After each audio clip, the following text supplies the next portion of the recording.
Welcome to flying desire guide. আসসালামু আলাইকুম। আজকের ভিডিওতে আলোচনা করব সঞ্চয়পত্রে বিনিয়োগের ক্ষেত্রে নমিনির গুরুত্ব কতটুকু। সঞ্চয়পত্রে বিনিয়োগের ক্ষেত্রে নমিনির একটা ইস্যু থাকে। সঞ্চয়পত্রের ফর্ম পূরণের সময় নমিনির তথ্য দেওয়ার ক্ষেত্রে অত্যন্ত সতর্কতার সাথে নমিনির অংশটি পূরণ করা প্রয়োজন।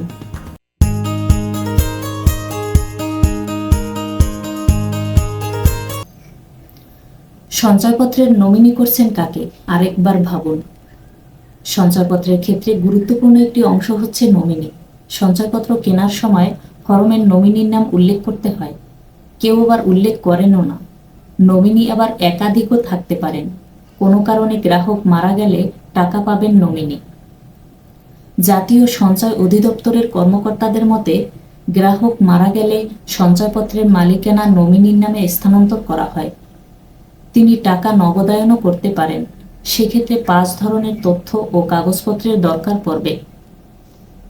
প্রথমেই লাগবে নমিনির স্বস্বাক্ষরিত একটি আবেদনপত্র।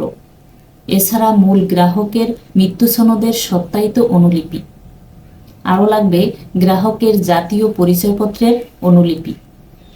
নমিনির ব্যাংক হিসাবের তথ্য ও মুঠোফোন নাম্বার দিতে হবে এবং যে প্রতিষ্ঠান থেকে সঞ্চয়পত্র ইস্যু করা হয়েছে সে প্রতিষ্ঠান প্রধানের সুপারিশপত্র জমা দিতে হবে।